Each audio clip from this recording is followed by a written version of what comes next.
I am Genevieve Montgomery, 68 years old, and I never expected that my routine charity visit would change my life forever. After building a tech empire from nothing, I thought I had everything. But standing there watching that young man with a baby living under a bridge, I felt my world tilt. When our eyes met, he froze. How could he not? His father always told him I was dead. If you are watching this video, tell me where you are viewing from and make sure to like and subscribe for more life-changing stories. I grew up in a small farming community in Iowa where dreams rarely extended beyond the county line. My parents worked the land expecting me to follow the same path, but I always yearned for something more. At 19, I thought I found my escape when I met Harold Montgomery, a handsome businessman passing through town. After a whirlwind romance, we married and moved to Chicago. Harold was charming at first, promising me the world. When I became pregnant with our son Thomas, I was overjoyed, believing we would build the perfect family. Thomas was born on a snowy December morning in 1976. The most beautiful baby with his father's dark hair and my green eyes. I loved him instantly, with a fierceness that surprised even me. As Thomas grew, I noticed Harold becoming increasingly controlling. He monitored our spending, questioned my every move, and criticized my parenting. Still, I tried to make our marriage work for Thomas's sake. When Thomas was 5, I started a small computer consulting business from our spare bedroom, using the accounting degree I had earned taking night classes. Harold mocked my efforts, telling me I was wasting time that should be spent caring for our home. Against all odds, my business began to grow. I found I had a talent for spotting technology trends before they went mainstream. By the time Thomas was 10, I was making more money than Harold, and he resented every penny. Our arguments escalated always behind closed doors, so Thomas wouldn't hear. Though I know now he heard everything. As my company expanded, Harold's behavior worsened. He belittled me in front of Thomas, painting me as a money-hungry woman who cared more about business than family. Nothing could have been further from the truth. Everything I did was to create a better life for Thomas. I scheduled my meetings around his school events, brought him to the office during summer breaks, and tried to teach him that women could be both mothers and successful professionals. When Thomas turned 14, everything fell apart. I discovered Harold had been embezzling from my company to cover gambling debts. When confronted, his rage was terrifying. He threw a glass that narrowly missed my head, leaving a dent in the wall that Thomas later discovered. The next day, I filed for divorce and a restraining order. The divorce was ugly and public.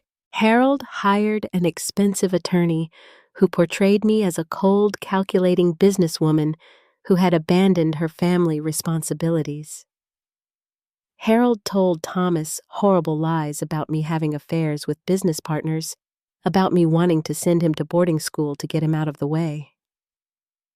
None of it was true, but Thomas was at an impressionable age. When the judge asked Thomas who he wanted to live with, he chose his father without hesitation.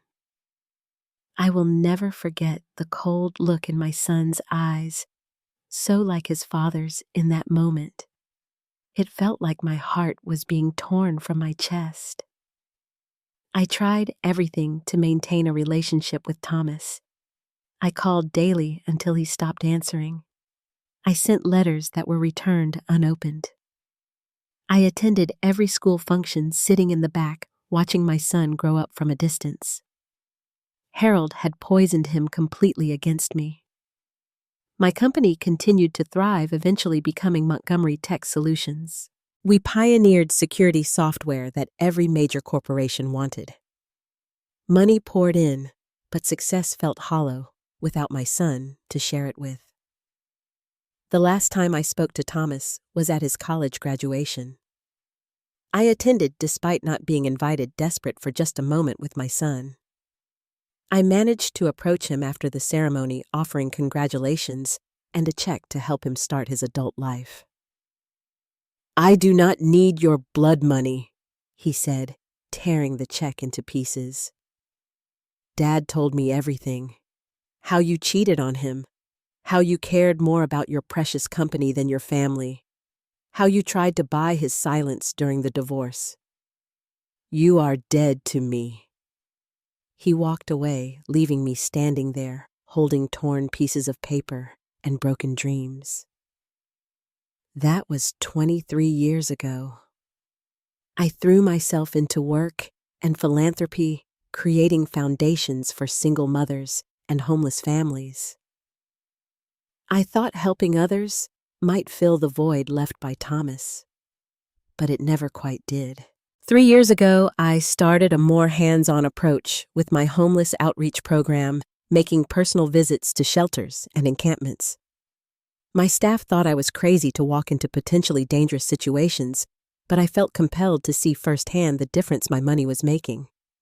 And somewhere deep inside, I wondered if I might find Thomas among the lost souls. He had cut off contact with Harold too after college, and neither of us knew what had become of him. Little did I know that these visits would eventually lead me to a bridge in Portland, where fate was waiting to give me a second chance at family. Last October, I was in Portland for a tech conference and scheduled an extra day to visit some of the homeless encampments where my foundation provided services. The weather had turned unseasonably cold, with forecasts predicting the first frost of the season. My foundation was distributing sleeping bags, warm clothes, and hot meals. I dressed down for these visits wearing jeans and a simple jacket rather than my usual business attire. My security team hated it when I insisted on personally handing out supplies, but I needed to connect with the people I was trying to help. Not just write checks from my ivory tower, but look into their eyes and hear their stories. The area under the Morrison Bridge had become home to nearly 30 people. Tents and makeshift shelters huddled against the concrete supports, offering minimal protection from the elements. The air smelled of dampness smoke from small fires and unwashed bodies. I had visited many such places, but the sight always made my heart ache. Our team set up tables with food and supplies while I walked through the camp, speaking with residents and asking what they needed most. Some were clearly struggling with mental illness or addiction, their eyes vacant or suspicious. Others were simply down on their luck, their gazes still bright with hope despite their circumstances. A young volunteer named Aiden approached me, concern on his face. "Mrs. Montgomery there is a young man with a baby at the far end who would not come get food. He seems really reluctant to accept help." My foundation had a special focus on homeless families, knowing children were the most vulnerable. "Show me," I said, grabbing a care package specifically designed for infants. The shelter was barely more than a blue tarp stretched over a shopping cart and secured to the bridge support. A thin sleeping bag was visible inside. As we approached, I heard a baby fussing and a young man's voice gently soothing. "It is okay, Lily. Daddy will find something warm soon." I knelt down near the opening, but not too close. "Hello there," I called softly. "We have some supplies that might help your baby stay warm tonight, and some hot food for you." There was silence, then shuffling, as a young man emerged from the tarp, a tiny bundle clutched protectively against his chest.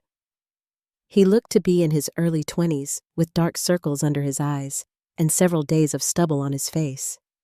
His clothes were worn but clean, suggesting he was doing his best to maintain dignity despite his circumstances. "We are okay," he said stiffly, but I could see him eyeing the care package.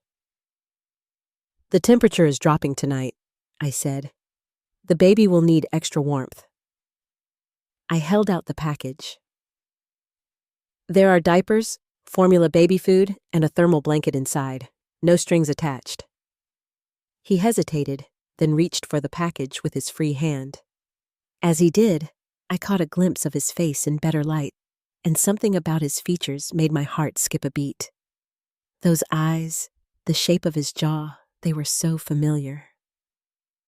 "Thank you," he said, his voice softening slightly as he secured the package. The baby squirmed, and the blanket fell away from her face. She was beautiful with rosy cheeks and a tiny button nose about 6 months old. "She is gorgeous," I said, smiling at the infant. "What is her name?" "Lily," he replied, a flash of pride momentarily replacing the wariness in his eyes. "After my mom's favorite flower." "And what is your name?" I asked, trying to keep my voice steady despite the strange feeling gripping my chest.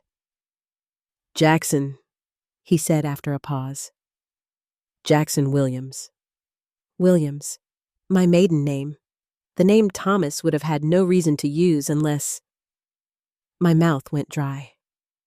"Jackson, this might sound strange, but is your father's name Thomas Montgomery?" His posture immediately stiffened, and he pulled the baby closer. "How do you know my father?" The world seemed to tilt beneath me. "Because I am his mother. I am Genevieve Montgomery."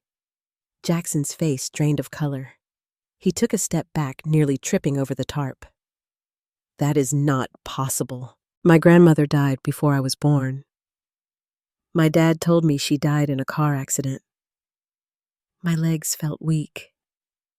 I had a grandson, and here he was homeless with a baby under a bridge, believing I was dead. "I am very much alive," I said, my voice trembling. "Your father and I had a falling out many years ago. We have not spoken since before you were born." Jackson shook his head, his expression hardening. "I do not know what kind of scam you are running, but stay away from us." He turned to go back into his shelter. "Wait," I called, pulling out my phone with shaking hands. "I can prove it." I quickly opened my photos and found one from years ago, Thomas at his high school graduation, the last photo we took together before everything fell apart. I turned the screen toward Jackson. He froze, staring at the image. I watched as confusion, disbelief, and then anger crossed his face. "This does not prove anything," he said, but his voice wavered. I scrolled to another photo, this one of me holding Thomas as a baby. "Your father has the same photo. It used to be in a silver frame on his desk. He is wearing a blue knit cap I made him." Jackson's jaw tightened. He shifted Lily to his other shoulder, her tiny hand clutching at his worn t-shirt. "If you are really my grandmother, where have you been all this time? Why would my dad tell me you were dead?" "That," I said softly, "is a very long story, and one I would very much like to tell you if you will let me. But maybe we could talk somewhere warmer, for Lily's sake." As we settled into a quiet booth at a nearby diner, Jackson kept Lily close to his chest, his body language still tense and protective. The waitress brought him a high chair, but he declined, keeping the baby on his lap. I ordered coffee for both of us and a bowl of soup for Jackson, noticing how he tried to hide his hunger. "So," Jackson said after taking a cautious sip of coffee, "you claim to be my grandmother, who my father said died 23 years ago. I would like to hear your version of this story." I took a deep breath. "I would like to hear yours first. Tell me about my son. Tell me about your life. How did you end up under that bridge with Lily?" Jackson studied me with suspicion, but hunger for the soup won out. Between spoonfuls, he began to talk. "My dad raised me alone in Seattle. He worked as a financial advisor. He was strict, very concerned about appearances and achievement." Jackson's voice took on a harder edge. He talked about my mom, sometimes said she left when I was 2, could not handle the responsibility of being a parent. He rarely mentioned his own parents, just said they died before I was born. I bit my lip to keep from interrupting. Thomas had become a financial advisor just like his father. The irony was painful. I was never quite good enough for him, Jackson continued. My grades, my friends, my hobbies, always falling short of his expectations. But I worked hard, got into Washington State on a partial scholarship. A ghost of a smile crossed his face. That is where I met Sophia Lily's mom. She was studying education, wanted to be a kindergarten teacher. Jackson glanced down at Lily, who was contentedly chewing on a teething biscuit the waitress had brought. We fell in love fast. By senior year, Sophia was pregnant. It was unplanned, but we were happy about it. My father was not. His jaw tightened. He said I was throwing my life away just like my mother had. Said I would end up a failure. When I told him we were keeping the baby, he cut me off completely. Said I had made my choice and would have to live with the consequences. My heart ached. Thomas had become his father after all. Sophia and I got a small apartment. I worked nights at a warehouse, took classes during the day. Sophia waited tables until she was too pregnant to stand for long periods. We were making it work. When Lily was born, it was the happiest day of my life. His expression darkened. But things got hard. Sophia developed severe postpartum depression. Some days she could not get out of bed, would not even hold Lily. The medical bills piled up. I missed too many shifts staying home with them both. Lost my job. Jackson stared into his empty soup bowl. One morning, 3 months ago, I woke up and Sophia was gone. Just a note saying she could not do this anymore, that we would be better off without her. Our rent was already overdue. We got evicted 2 weeks later. Did you try to contact your father? I asked softly. A bitter laugh escaped him. I swallowed my pride and called. Told him his granddaughter and I would be on the street without help. He said it was not his problem that I had made my bed. Jackson's voice cracked. Lily and I stayed in shelters at first, but they are often full, have time limits. I picked up odd jobs when I could find someone to watch her. Eventually, we ended up under that bridge. My grandson and great-granddaughter had been homeless while I lived in luxury. The thought made me physically ill. Jackson, I said carefully, I need to tell you the truth about your father and me. The truth about why he told you I was dead. I explained about meeting Harold, about Thomas's birth, about the controlling behavior that evolved into emotional abuse. I told him about building my company while trying to be a good mother, about the divorce, about Thomas choosing his father. Jackson listened intently, his expression guarded. Your grandfather poisoned your father against me, I explained. Told him terrible lies. Thomas believed him because he was young and hurt and confused. By the time he might have been old enough to question the narrative, too many years had passed. It was easier to keep hating me than to admit he might have been wrong. So my father became just like his father, Jackson said quietly, the realization dawning in his eyes. We often repeat the patterns we grow up with unless we consciously break them, I replied. Jackson bounced Lily gently as she began to fuss. She is getting tired. We should head back. Jackson, I said, reaching across the table but stopping short of touching him. Let me help you. Let me get you and Lily a hotel room tonight. It is going to be below freezing. His pride warred with his concern for his daughter. I could see it in his eyes. No strings attached, I added. Just a warm, safe place to sleep. Why would you help us? You do not even know me. You are my grandson, I said simply. And she is my great-granddaughter. That makes you family, whether you accept me or not. He was silent for a long moment. Then Lily let out a pitiful cry and started to feel warm against his chest. I think she might be getting sick, he said, worry creasing his brow. That decided it. Please, Jackson, For Lily. He nodded once, reluctantly. Just for tonight, and then we will figure things out. I wanted to hug him, but restrained myself. This fragile trust was too new, too easily broken. Instead, I paid the bill and called my driver to take us to the best hotel in Portland. It was a start. The contrast between the grimy underside of the bridge and the gleaming marble lobby of the Livingston Hotel could not have been more stark. Jackson hunched his shoulders as we entered, acutely aware of his worn clothes and unwashed state. Lily had fallen asleep against his chest, her cheeks flushed with what I feared might be a fever.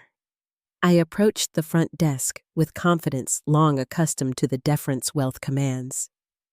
"Good evening. I need your best suite, please. 2 bedrooms." The desk clerk glanced uncertainly at Jackson and the baby. I could read the judgment in his eyes. "Of course, Mrs. Montgomery. Will this be on your usual account?" "Yes, and I will need a doctor sent up immediately. The baby may have a fever." Jackson shifted uncomfortably beside me. "We do not need a doctor," he whispered. "I cannot afford it." "I can," I replied firmly, keeping my voice low. "Please, Jackson, let me do this for Lily." His jaw worked as he struggled between pride and practicality. Finally, he gave a short nod. Within 30 minutes, we were settled in a luxurious suite and a hotel doctor was examining Lily on one of the king-sized beds. Jackson hovered anxiously nearby, unwilling to let his daughter out of his sight. "Just a mild ear infection," the doctor diagnosed, packing up his bag. "I have prescribed an antibiotic. The hotel pharmacy will deliver it shortly. Keep her hydrated and comfortable. She should feel better by morning." After the doctor left, Jackson sat on the edge of the bed, gently stroking Lily's hair as she slept. The medication had been delivered and administered, her fever already responding to the treatment. "I should give her a bath when she wakes up," he murmured almost to himself. "She has not had a proper bath in weeks." "There are baby supplies in the bathroom," I said. "I had the hotel send up everything you might need, and there are clean clothes for both of you." Jackson looked up at me, suspicion returning to his eyes. "Why are you doing all this? What do you want from us?" I sat in the armchair across from him, giving him space. "I have spent 23 years mourning the loss of my son. I never got to see him grow up, never got to know the man he became. Now I find out I have a grandson and a great-granddaughter I never knew existed. Can you understand why I might want to help you? People do not just help other people without expecting something in return," Jackson said flatly. "That is not how the world works."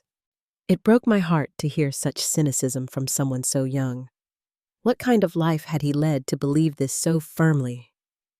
"I understand why you feel that way," I said carefully. "But I promise you, I expect nothing in return, except perhaps the chance to get to know you and Lily. And even that is entirely up to you." Jackson ran a hand through his hair, exhaustion evident in every line of his body. "I do not know what to believe anymore.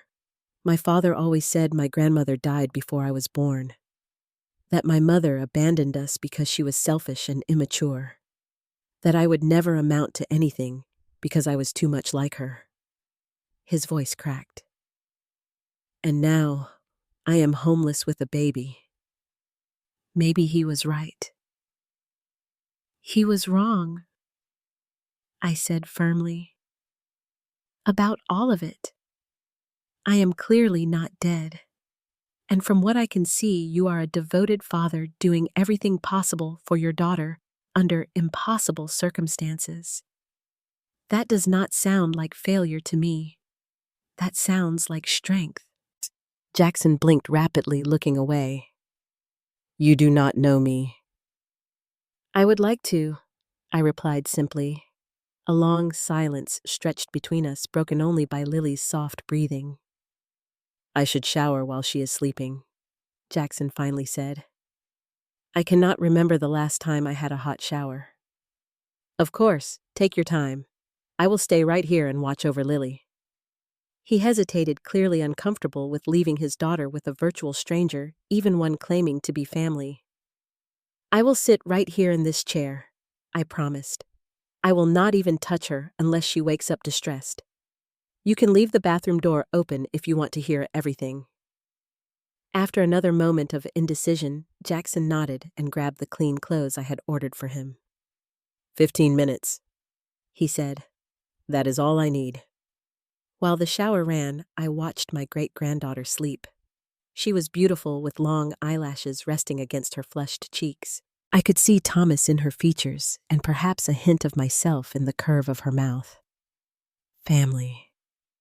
My family. The thought brought tears to my eyes.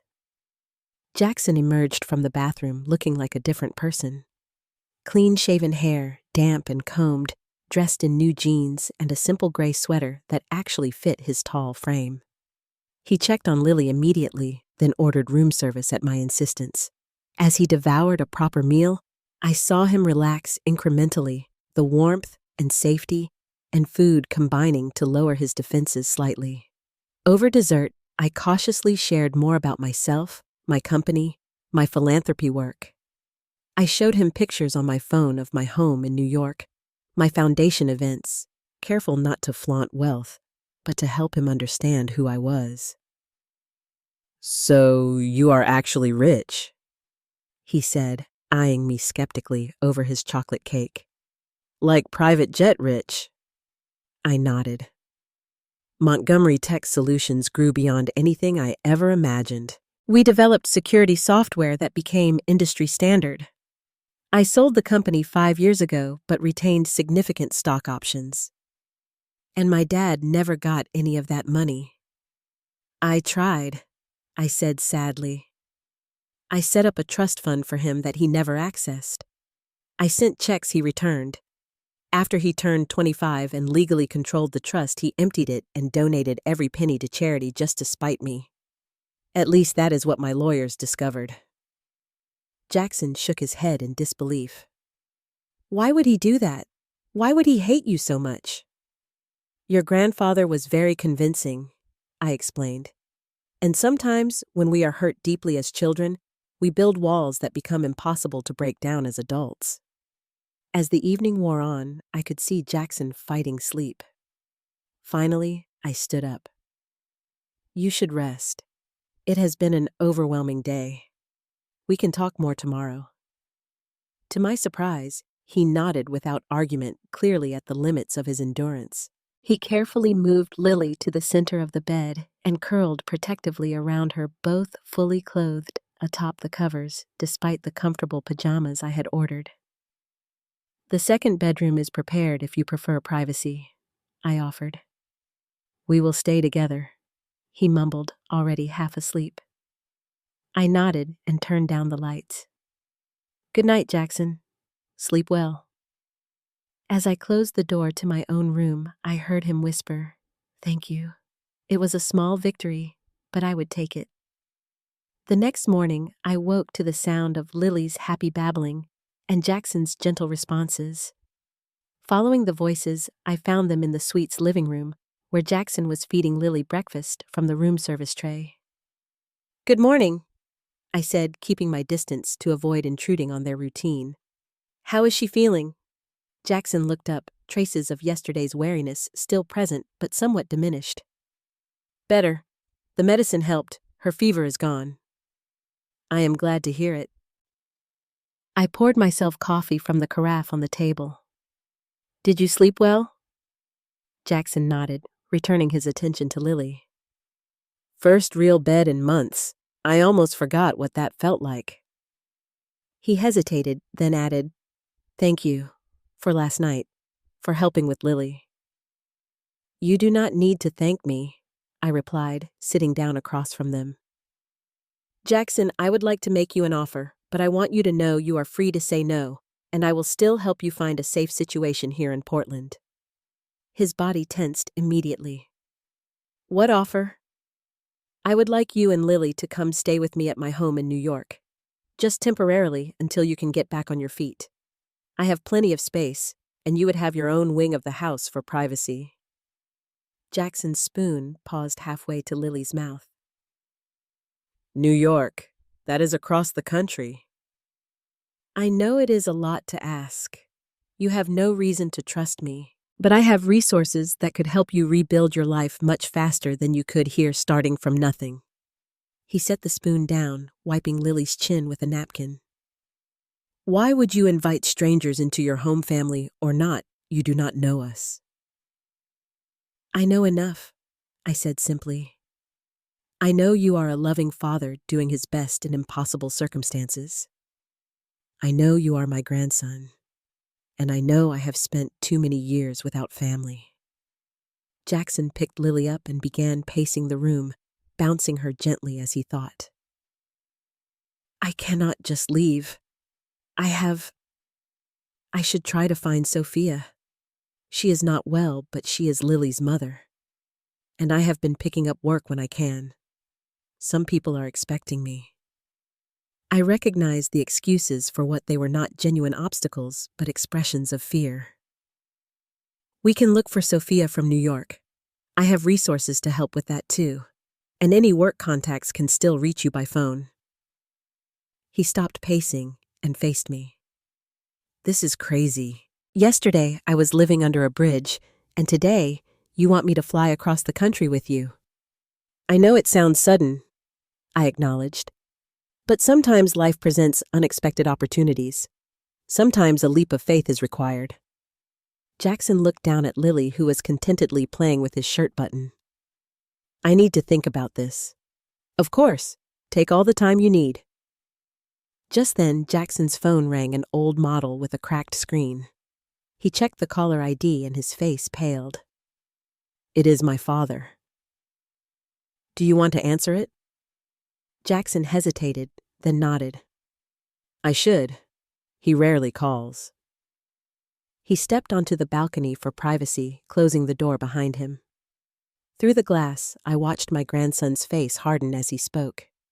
Even from a distance, I could see the conversation was not going well. His free hand clenched into a fist, then ran agitatedly through his hair. After several minutes, he ended the call and stood motionless, staring out at the city below. When he finally came back inside, his decision was written on his face. He asked where I was, Jackson said flatly. I told him I met someone claiming to be his mother. Someone alive, not dead like he always said. He swallowed hard. He called you terrible names. Said you were a lying manipulator who would use me and Lily for publicity or as tax deductions. Said you destroyed his childhood and would do the same to us. My heart sank. Thomas's hatred still burned bright after all these years. When I asked him why he told me you were dead, when you are clearly not, he just said it was easier than explaining what a monster you were. Jackson's voice caught.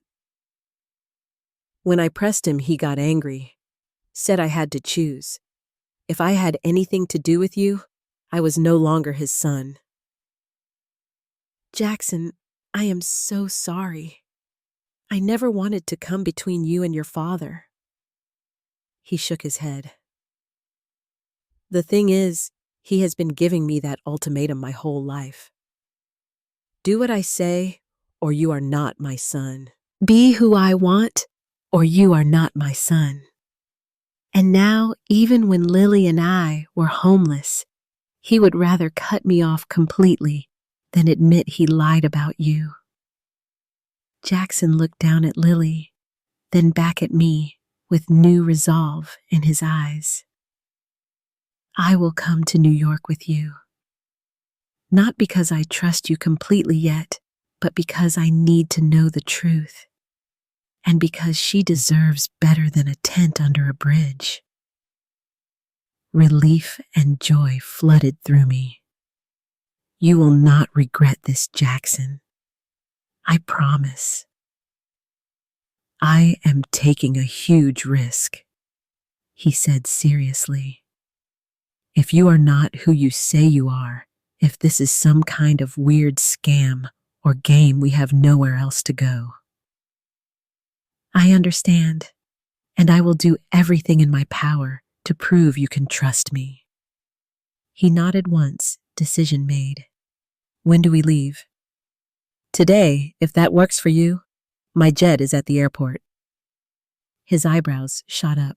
You really do have a private jet. For the first time, I saw a flash of the young man he might have been without the weight of the world on his shoulders. Yes, I smiled, and the pilots make excellent chocolate chip cookies during the flight. A ghost of a smile touched his lips. Well, in that case. 4 hours later, we boarded my Gulfstream G650. Lily, wide-eyed at the luxury surrounding her, Jackson trying and failing to hide his amazement. As the flight attendant welcomed Mrs. Montgomery and family aboard, I felt a warmth I had not experienced in decades. Family. My family was coming home. The flight from Portland to New York gave us 5 uninterrupted hours to talk. As the jet cruised at 40,000 feet, Jackson gradually relaxed in the plush leather seat, Lily contentedly playing with new toys on a blanket at our feet. This is surreal, he admitted, looking around the cabin. 24 hours ago, we were under a bridge. Life can change in an instant, I replied. Sometimes for the worse, sometimes for the better. Jackson studied me with those perceptive eyes, so like his father's.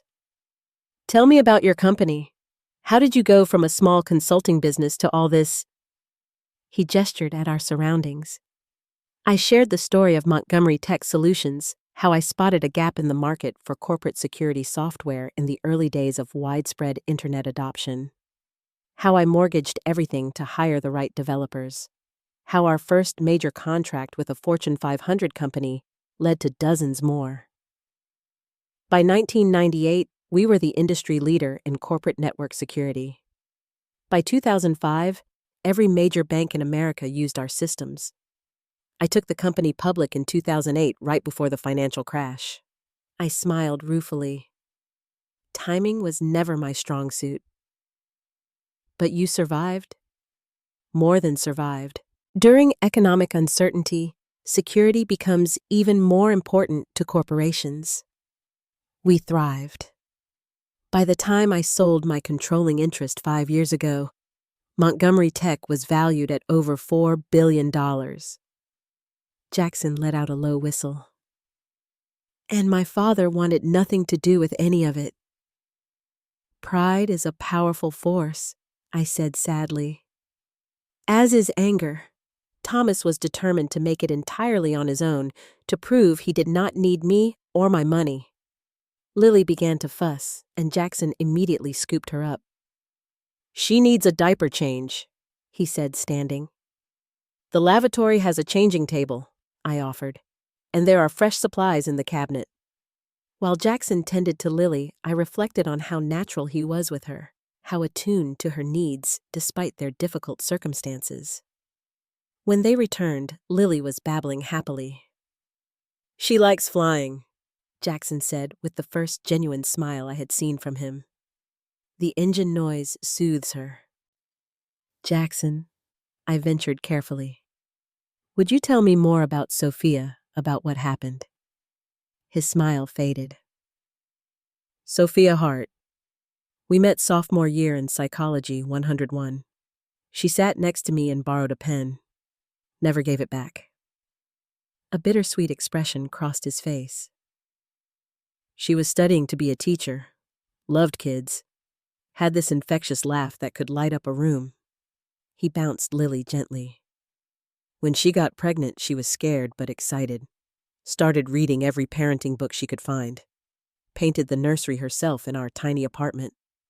But after Lily was born, something changed. Jackson's voice grew strained. At first, we thought it was just normal baby blues, but it got worse. She would stare at Lily without really seeing her. Could not sleep even when Lily was sleeping. Started saying she was a terrible mother, that Lily deserved better. I tried to get her help, but our insurance was minimal. Waiting lists were long. He swallowed hard. The morning she left, I woke up and found a note. It just said, "You will both be better without me. I am sorry I am not strong enough. Please tell Lily someday that I loved her too much to ruin her life." She took some clothes, and her ID left everything else. No one has heard from her since. "Have you tried to find her?" I asked gently. "With what resources?" Jackson replied, frustration evident. "I called hospitals and shelters when I could, filed a missing persons report, but they do not prioritize adults who leave voluntarily. Once we became homeless ourselves, just surviving took all my energy." "Would you like to find her?" Jackson looked down at Lily. "Yes, not to force her to come back if she is not ready, but to make sure she is safe. To let her know we are okay. She was not well, and I worry about her." "We can hire investigators," I suggested. "Discreetly. If she is out there, we will find her." He nodded, silent gratitude in his eyes. As the New York skyline came into view hours later, Jackson pressed his face to the window like a child. "I have never been to New York," he confessed. "It is quite something, isn't it?" I said, joining him at the window. "That is my home there on the Hudson." I pointed to a large stone mansion set back from the river, its grounds sprawling and green even in autumn. Jackson's eyes widened. "That is not a house. That is a castle." I laughed. "It is too big for one person, I admit. I bought it after the divorce when I was trying to fill the emptiness with things. Now I mainly use the east wing, but the whole place is maintained." As we descended toward a private airfield, Jackson turned to me, sudden anxiety on his face. "What if this is a mistake? What if I am making things worse for Lily by coming here?" "You are giving her a safe place to sleep, good food, and medical care," I replied. "That is never a mistake. And remember, this is temporary. You are free to leave anytime. I will even pay for your tickets back to Portland, if that is what you decide." The reassurance seemed to help. By the time we landed and transferred to the waiting car, Jackson was calm again, taking in the sights of New York with quiet fascination. When we pulled through the ornate gates of my estate, his awe was palpable. "People actually live like this. It looks like something from a movie." "It is just a house," I said. "A big house with a long history, but still just walls and floors and windows." The staff had been briefed on our arrival. My housekeeper, Mrs. Sullivan, who had been with me for 15 years, greeted us warmly at the door. "Welcome home, Mrs. Montgomery. The guest suites are prepared as requested." Jackson shifted nervously beside me, Lily asleep in his arms. I could see him taking in the grand foyer, with its sweeping staircase and crystal chandelier feeling out of place. "Thank you, Mrs. Sullivan. This is my grandson Jackson and my great-granddaughter Lily. They will be staying with us for a while." If Mrs. Sullivan was surprised by the sudden appearance of family members, I had never mentioned she hid it well.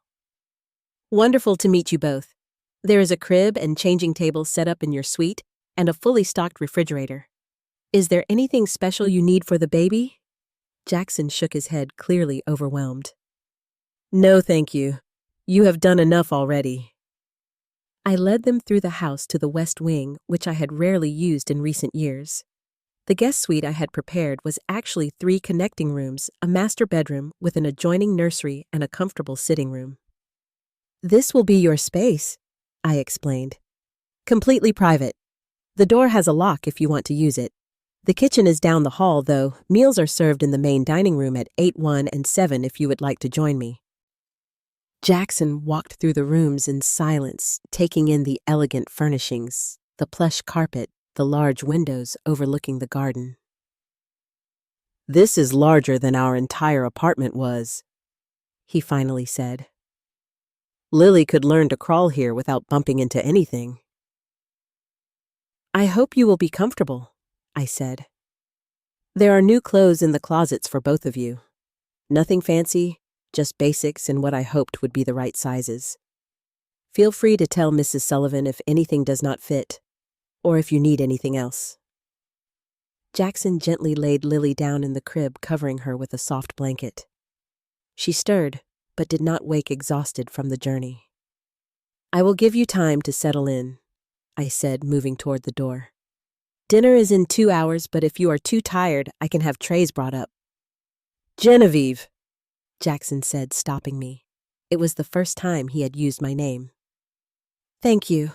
I am still not sure this is real or that I am doing the right thing, but thank you for giving us a safe place tonight. You are welcome, Jackson. And it is very real. I promise.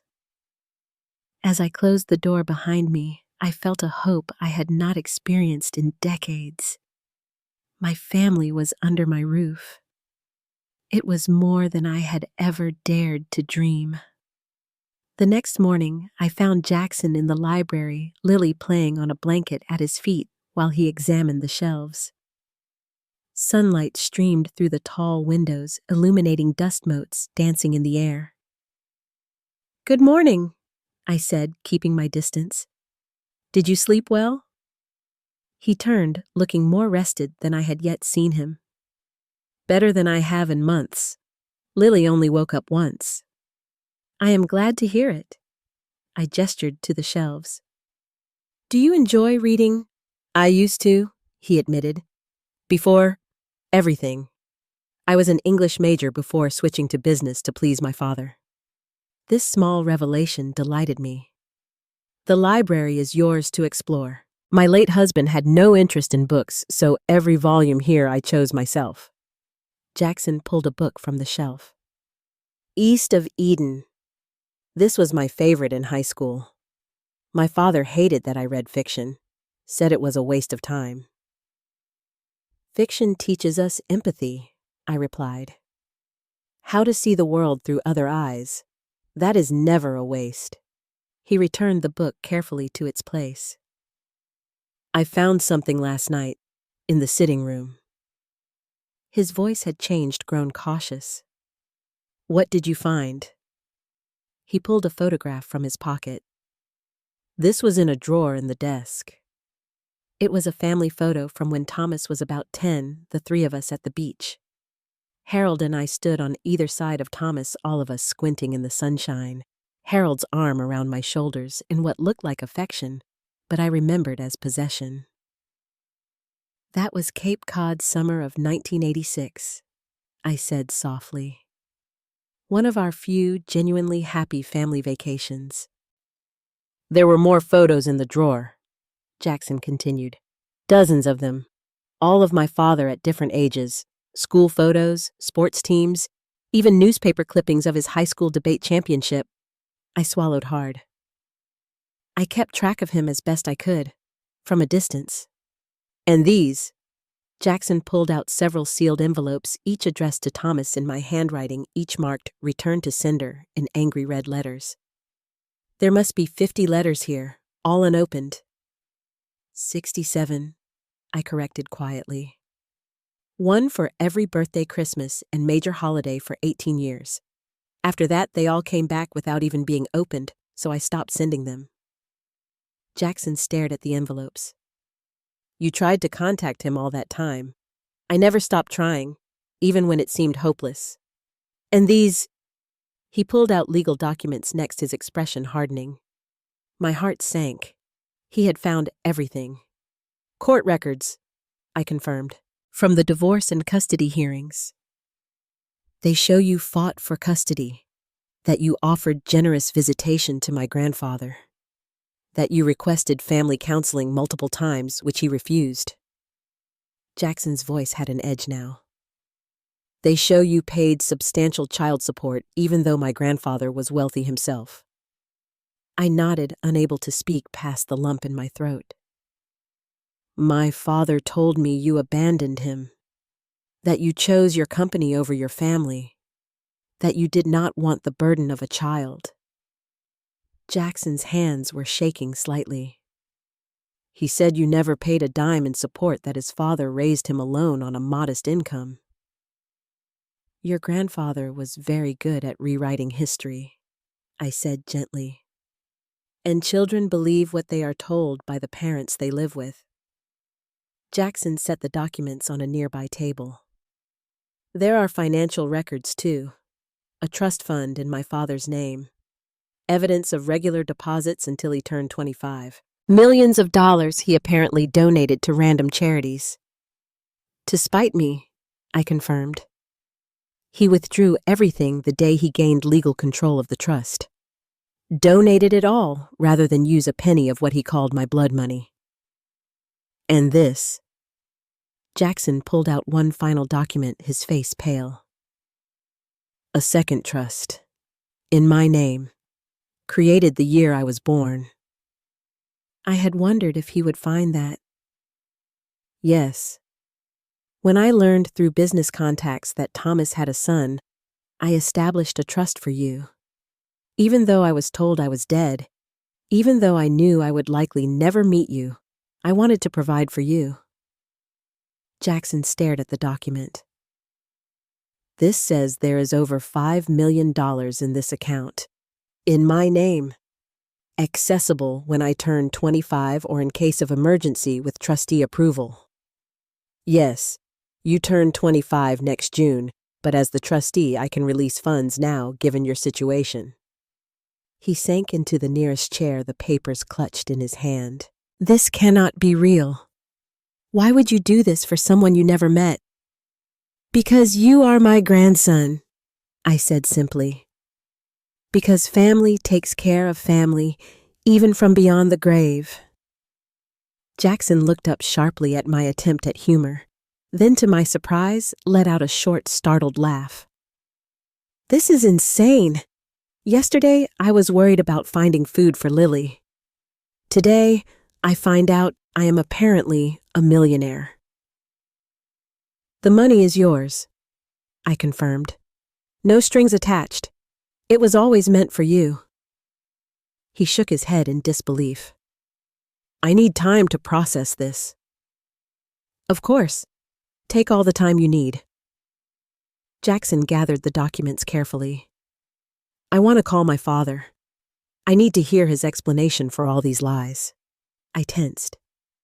Are you sure that is wise? Your last conversation with him was quite volatile. I need to know the truth, he insisted. From both sides. I nodded, respecting his decision while dreading the outcome. Use the study if you would like privacy. Take as long as you need.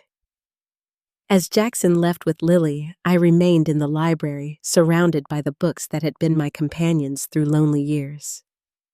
Would this tentative relationship with my grandson survive contact with Thomas's poisonous hatred? I could only wait and see. An hour later, Jackson found me still there, his face drawn and eyes red-rimmed. He had left Lily with Mrs. Sullivan, who had immediately bonded with the baby. I spoke to my father, he said, his voice hoarse. I see. I steeled myself for the worst. And what did he say? Jackson paced the room, agitated. He was furious. Called me a traitor for being here. Said you were manipulating me, using me and Lily to hurt him somehow. My heart sank. I am sorry, Jackson. When I asked why he told me you were dead when you obviously are not, he said it was the truth as far as he was concerned. That you were dead to him, so you should be dead to me too. Jackson stopped pacing and faced me. When I mentioned the documents, the trust fund, the court records, he lost it completely. Said they were all fabricated, that you probably paid someone to create them. Did you believe him? I asked quietly. Jackson ran a hand through his hair.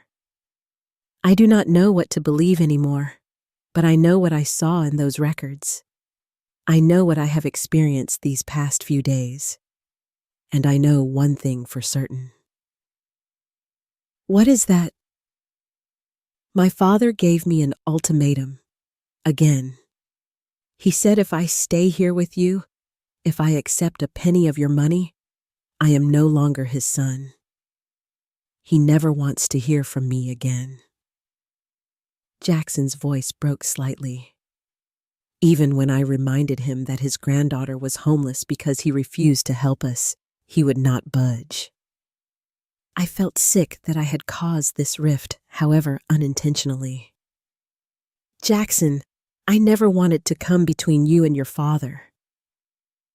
You did not, he said firmly. He did that himself with years of lies and manipulation, just like his father did to him.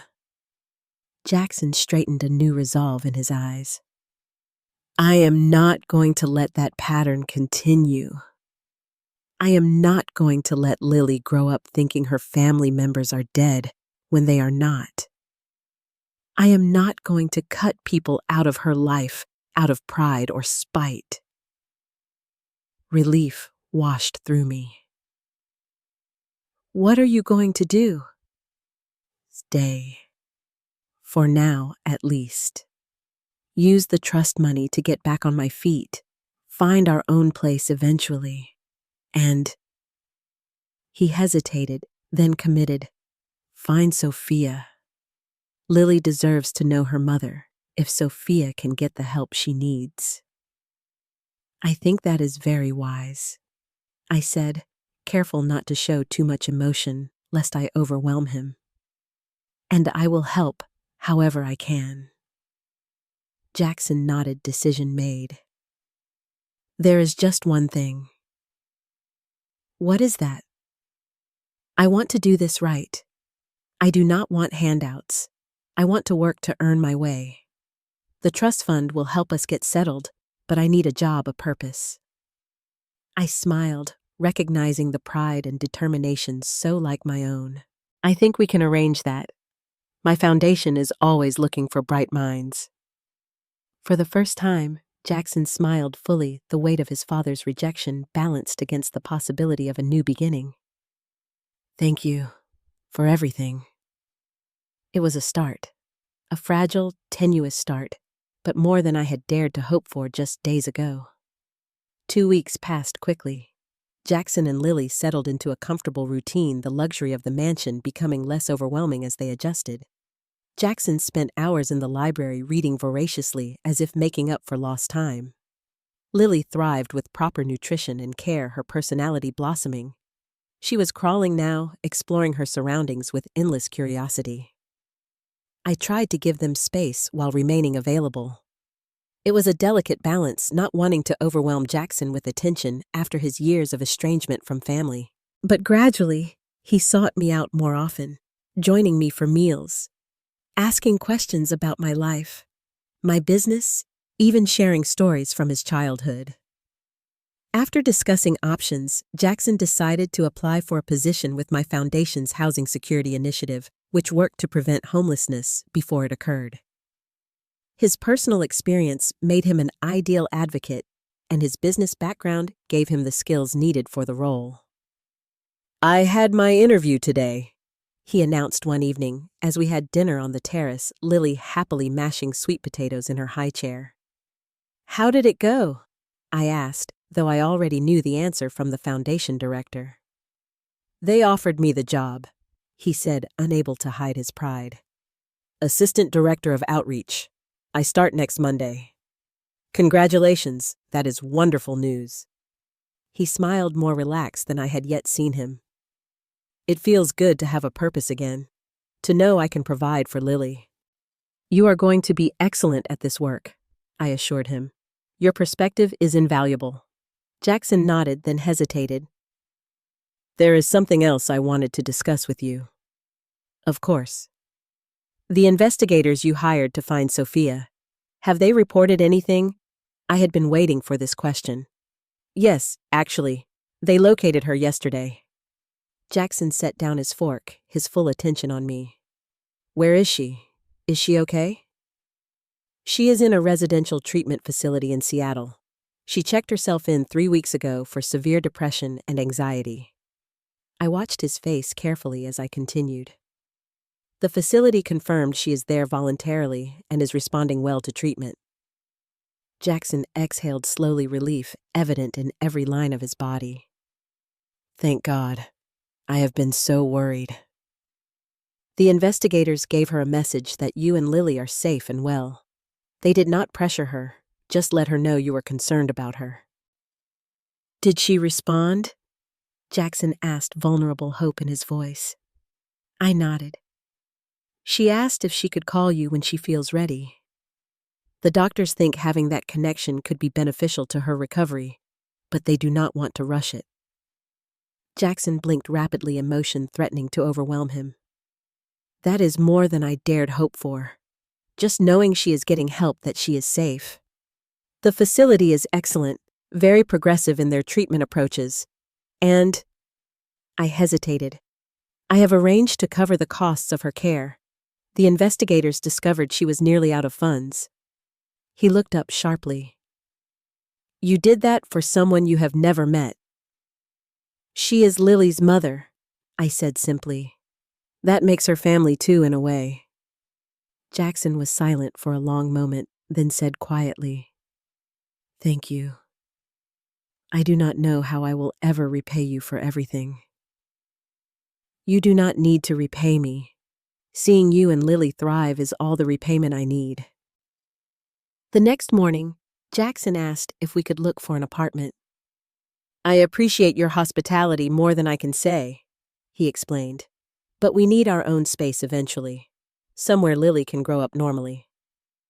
I understood his desire for independence, though the thought of them leaving made my heart ache.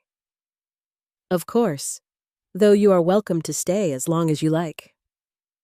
We spent the day with a real estate agent viewing apartments in safe neighborhoods with good schools.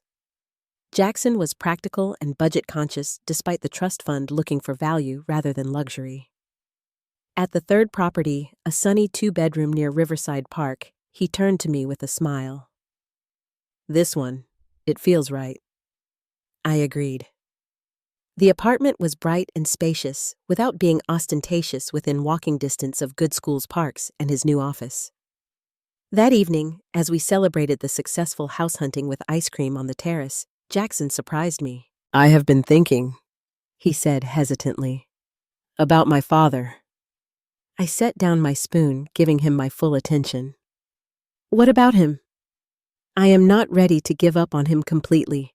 Despite everything, he is still my father. Still Lily's grandfather. Jackson looked out over the darkening garden.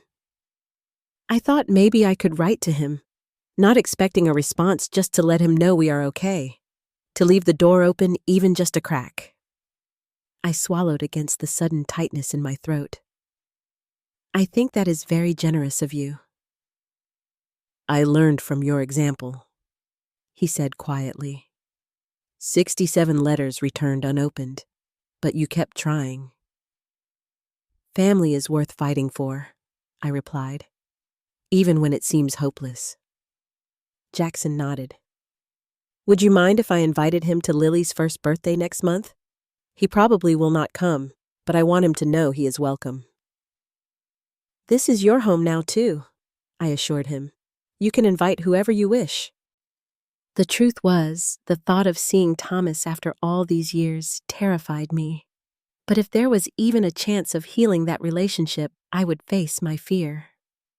Later that night, after Jackson and Lily had gone to bed, I sat in the library with a glass of wine, thinking about the extraordinary turn my life had taken. From solitary wealth to sudden family, from emptiness to purpose.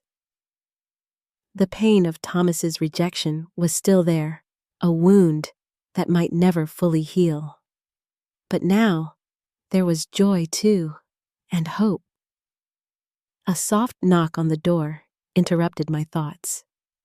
Jackson stood there still fully dressed, despite the late hour. May I join you? He asked hesitantly. Of course. I gestured to the chair across from mine.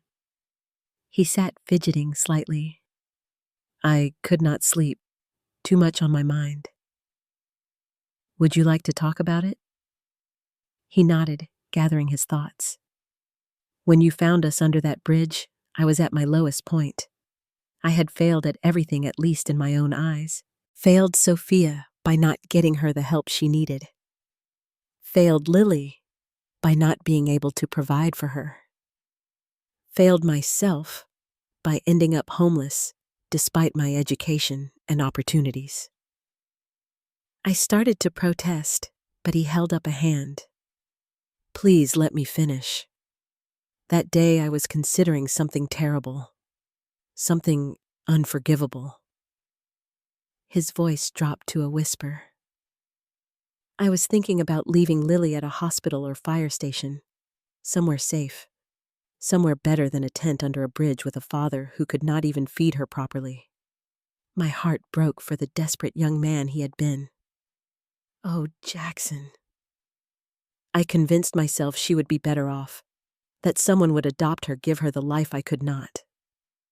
His eyes glistened with unshed tears.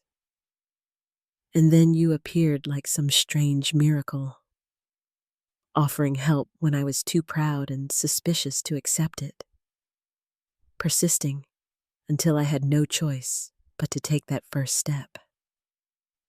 He looked up, meeting my eyes directly.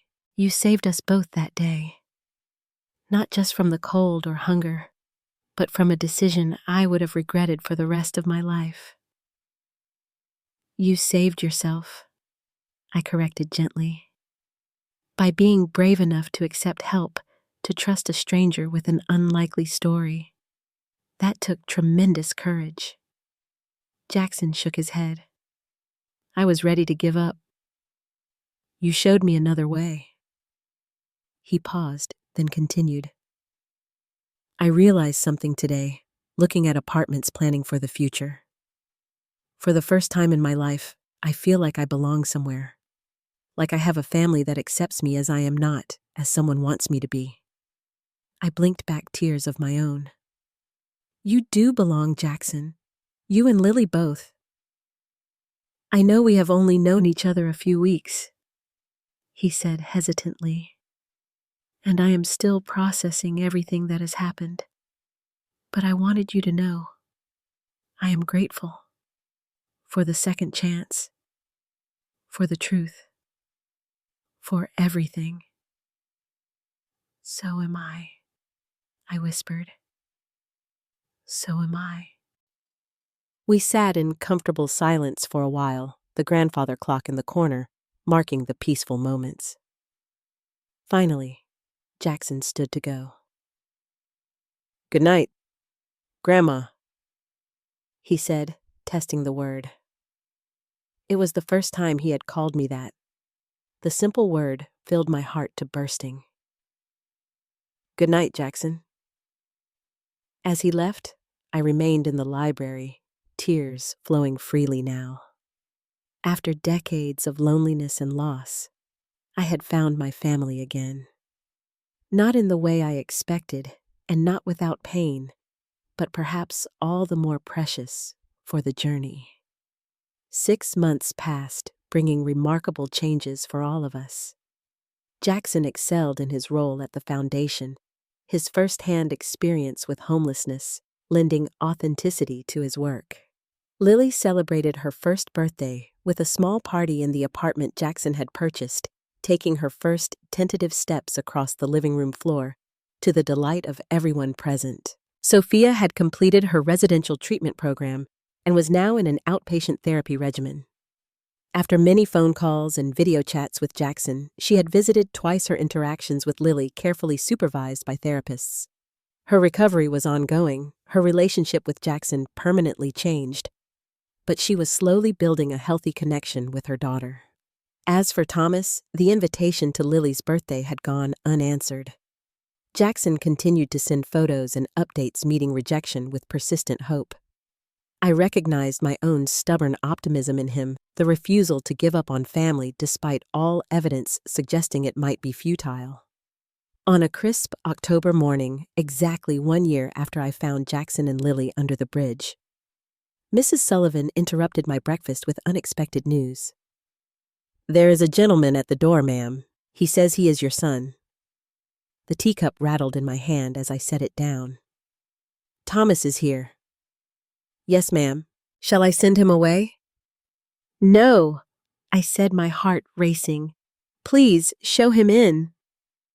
I stood as the library door opened, revealing a man I had not seen in nearly a quarter century.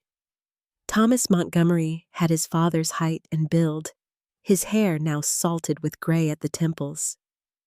But the eyes that regarded me with wary hostility were undeniably mine.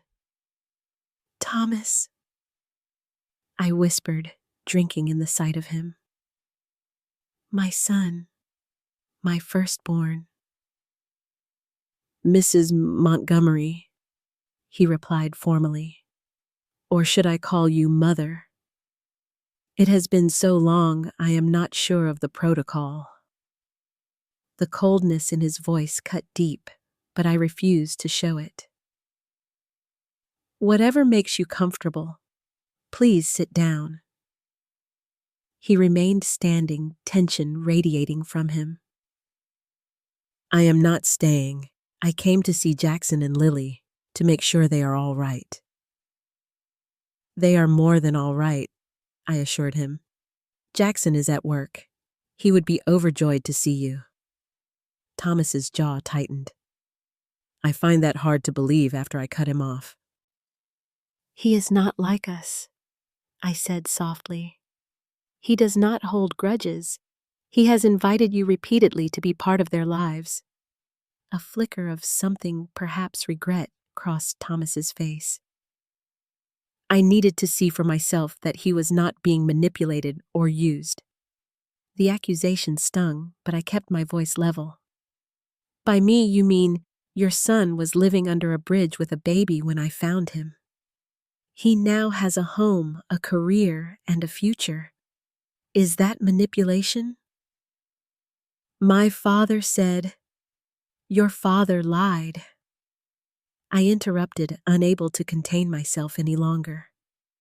For years, he poisoned you against me with deliberate, malicious lies. The court records prove it. The trust fund you rejected proves it. Everything I have ever done proves it. Thomas seemed taken aback by my vehemence.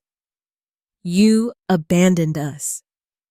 I did not, I insisted. I fought for custody. I attended every school event sitting in the back where you would not see me. I wrote 67 letters you never opened. I never ever stopped loving you or trying to reach you. He stared at me, conflict evident in his expression. I do not know what to believe anymore. Believe your son, I suggested. Jackson has seen all the evidence. He has heard both sides. Ask him what he thinks is true. Thomas ran a hand through his hair, a gesture so like Jackson's that it made my heart ache. I handled things badly with him. I know that. I was angry, felt betrayed. He understands more than you think, I said gently. He knows what it is like to be abandoned by someone you love. He knows what it is like to struggle with pride and forgiveness. Thomas sank into the nearest chair, suddenly looking older than his years. I told him you were dead. What kind of father tells his son his grandmother is dead? A father who is hurt and angry, I replied, taking the seat across from him. A father who is repeating patterns he learned in his own childhood. We sat in silence for several long moments, decades of pain and misunderstanding hanging between us. I do not know if I can forgive you, Thomas finally said. Even if what you say is true, even if my father lied, too many years have passed. I am not asking for forgiveness, I replied honestly. I am only asking for a chance to know my son, a chance for you to know your grandson and granddaughter without anger clouding everything. Thomas nodded slowly. That is why I came. For Jackson and Lily, not for you or me. That is enough, I said, hope flickering to life in my chest. More than enough. When Jackson arrived home that evening and found his father waiting, his joy was palpable. There were no dramatic reconciliations, no tearful embraces between Thomas and me. The wounds were too deep, the estrangement too long for such fairy tale endings. But there was a beginning, tentative and fragile, a shared meal, conversation that, while sometimes strained, remained civil. Thomas holding Lily for the first time, her tiny hand wrapping trustingly around his finger. As I watched my son, grandson, and great-granddaughter together, I reflected on the strange, unpredictable paths our lives take. How a routine charity visit to a homeless encampment had led to healing I had never thought possible. How finding my grandson homeless under a bridge had opened the door to finding my son again, however tentatively. Family. Broken, wounded, imperfect family. But family nonetheless. Later that night, after Thomas had left with a promise to return the following weekend, Jackson found me in the garden. "Thank you," he said simply, "for making that possible, for not giving up even after all these years." "I should be thanking you," I replied. "Your forgiveness, your willingness to keep trying, made this possible." Jackson smiled, looking out over the moonlit garden. "I learned something important this past year. We build our own prisons with walls of resentment and bitterness, and only we can tear those walls down." Wise words from someone so young, I observed.